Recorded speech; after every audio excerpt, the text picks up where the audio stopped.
Hi folks, this is Daniel Danger, an artist out of Massachusetts, and I'm going to give you a quick tour of my Jungle Book poster for Mondo and Cyclops Printworks.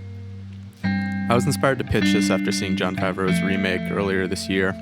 As an environmental artist, I was just really impressed with how much depth and life they had kind of crammed into every scene, and especially the scene where Mowgli goes up to Kaa's domain in trees. You can just see forever and ever in every single shot, and it just really stuck with me. The night after I left the screening, I threw together a very quick pitch, just as a quick little exercise to myself. My work tends to take so long, it's nice to sit down and visually think about something and try to execute a concept in like a half hour while I'm still really excited about a movie, even if nobody ever sees it. But my concept was simple. I wanted Mowgli sort of engulfed by this jungle and Kaa sort of sneaking and sliding around as she does.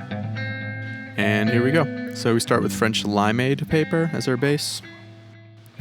Now the easiest way to create depth in screen printing is the farther away something is, the lighter and more faded those colors tend to be. So the first two colors are muted and loose, and that's meant to mimic that area of the shot being out of focus. Now this is the first color of the middle distance. It's going to be the base for a lot of what's going to come next. You'll notice that the vines are cut out of this layer so they can be a highlight in the next layer. As well, we're starting to see sharper and more defined leaves. Now we've got our first layer of line work of the tree and the flat color of the snake. The highlights of the snake are carved through that layer to the color beneath.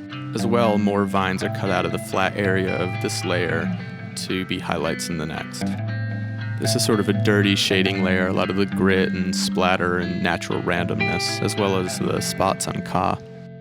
So now we're continuing to build closer to ourselves with the line work getting more defined and the colors being the next step tonally.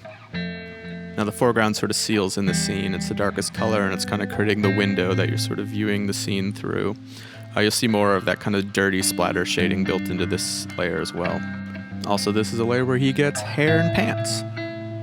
Now there's some decorative vines cut through the layers down by the title, so those are going to be there, and then the title goes on top. Then we add a little dimensional highlight to the top of the title. It'll kind of rough splatter you once again, and as well as Kaa's eyes. Kaa is so defined by her eyes, they're really a weapon to her, so you have to make sure as a viewer you're drawn to them and they're a focal point. So that's really it. This one clocks in at 9 colors, 7 for the image and 2 for the title, which is printed on top. Do a quick run through again. 1, 2, 3, 4, 5, 6, 7, 8, and 9. All right, thanks everyone. These will be available through mondotees.com and cyclopsprintworks.com.